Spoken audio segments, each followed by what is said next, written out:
क्या टिहरी लोकसभा के निर्दलीय प्रत्याशी बॉबी पंवार मारेंगे बाजी या टिहरी रहेगा बीजेपी के साथ फिर से राजी या जनता देगी कांग्रेस के हाथ का साथ। दोस्तों नमस्कार। टिहरी लोकसभा सीट की चुनावी जंग दिनों दिन दिलचस्प होती जा रही है। कौन किस पर भारी पड़ेगा फिलहाल समझ पाना मुश्किल है। बीते दिनों की इन 3 तस्वीरों को देखिए किस प्रकार से प्रचार प्रसार चल रहा है। पहली तस्वीर निर्दलीय प्रत्याशी बॉबी पंवार की है, जिन्होंने सहसपुर देहरादून में जनसभा की व पूर्व सैनिकों से संपर्क किया। दूसरी तस्वीर बीजेपी के डबल इंजन वाली सरकार की है। विकासनगर देहरादून में बीजेपी के द्वारा विजय संकल्प महारैली का आयोजन किया गया, जिसे बीजेपी के राष्ट्रीय अध्यक्ष जेपी नड्डा के द्वारा संबोधित किया गया। तीसरी तस्वीर में कांग्रेस के प्रत्याशी जोत सिंह गुनसोला अपने कार्यकर्ताओं के साथ निष्फिक्र होकर ढोल दमाव में नाच भी रहे हैं और प्रचार भी कर रहे हैं। प्रचार की इन तीनों कड़ियों को विस्तार से देखने व समझने के लिए वीडियो को आखिर तक जरूर देखें। वीडियो को लाइक करें, शेयर करें व कमेंट करके अपने विचार भी रखें। यदि आपने अभी तक चैनल को सब्सक्राइब नहीं किया है तो चैनल को सब्सक्राइब भी अवश्य करें। देश व प्रदेश में लोकसभा चुनाव की गर्मी दिनों दिन बढ़ती जा रही है। भले ही उत्तराखंड की टिहरी लोकसभा सीट पर निर्दलीय प्रत्याशी बॉबी पंवार के चर्चे हों, किंतु अब बीजेपी ने भी अपने डबल इंजन की पावर दिखानी शुरू कर दी है, जबकि कांग्रेस भी लगातार जनसंपर्क रैली व जनसभाएं करने में तेजी से लगी है।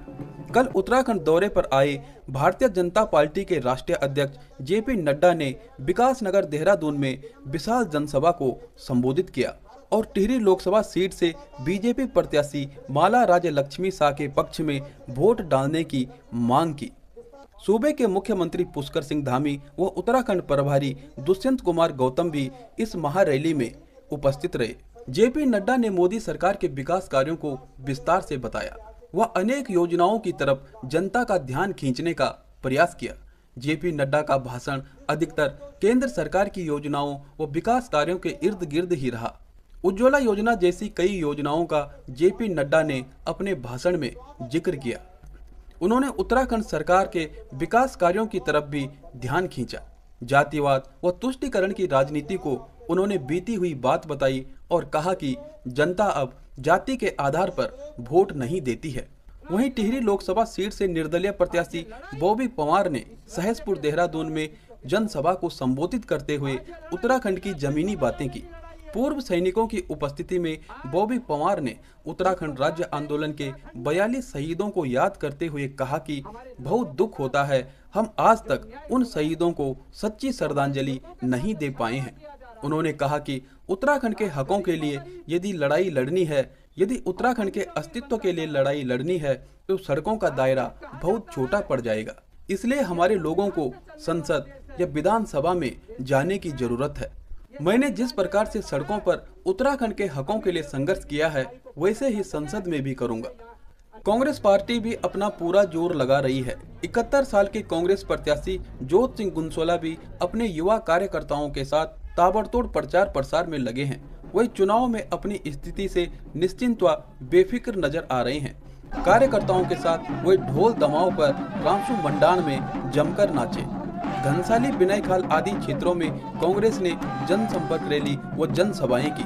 गुनसोला ने कहा कि टिहरी अब राजशाही से मुक्ति चाहता है।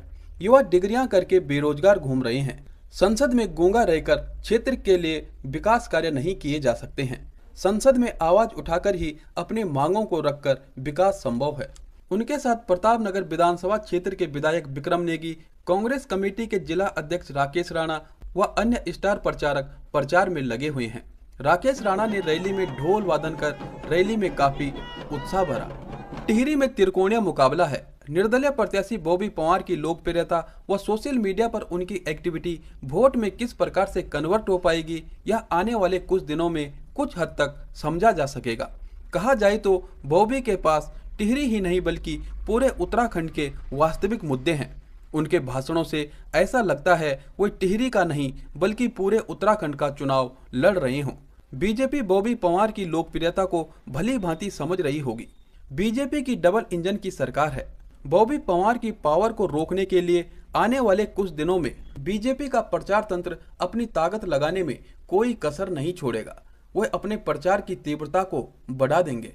बीजेपी प्रत्याशी माला राज्य लक्ष्मी शाह के स्वयं के कोई वक्तव्य ना के बराबर होते हैं और वे किसी रैली को भी ना के बराबर संबोधित करती हैं। वे सिर्फ मोदी और धामी का नाम लेते हुए दिखती हैं। खैर, टिहरी की महारानी को मोदी के नाम पर वोट मिलते आए हैं, बाकी समझ जनता की है। टिहरी लोकसभा सीट के इस चुनावी घमासान में किसका पलड़ा भारी रहेगा, अगले 10 दिनों में बहुत कुछ स्पष्ट हो जाएगा।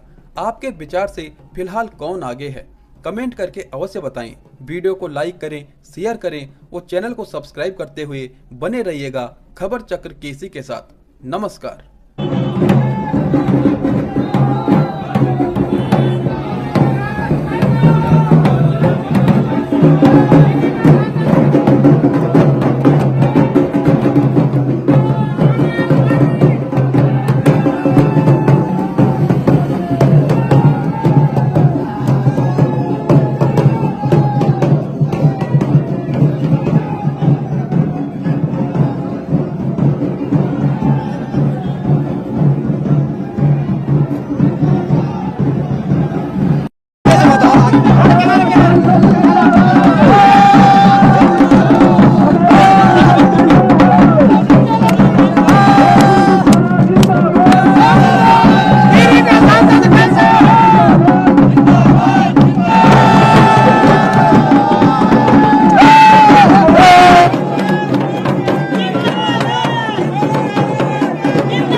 कि ये उत्तराखंड राज्य कोई खैरात में मिला हुआ राज्य नहीं है।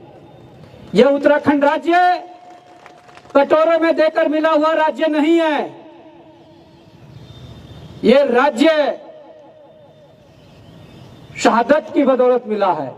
जिन शहीदों ने हंसते हंसते गोलियां खाई, जो शहीद यहां पर इस राज्य के लिए कुर्बान हो गए, आज हम उन शहीदों को सच्ची श्रद्धांजलि नहीं दे पाए, ये हम सबका दुर्भाग्य है।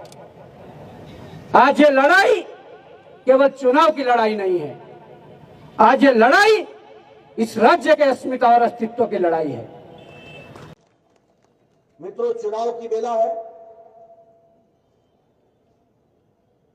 हम आपसे एक बात जरूर कहना चाहते हैं। आप जरूर माला राज्य लक्ष्मी शाह जी को आप चुनाव जिताएंगे, लेकिन यह जीत व्यक्तिगत इनकी जीत नहीं है। यह जीत जिस राजनीति को नरेंद्र मोदी जी ने देश में प्रतिपादित किया है,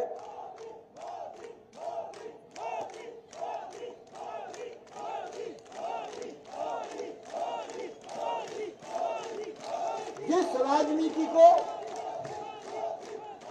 राजनीति को मोदी जी ने प्रतिस्थापित किया है, उस राजनीति को आपका आशीर्वाद और आपका समर्थन चाहिए। इस कारण से मैं आया।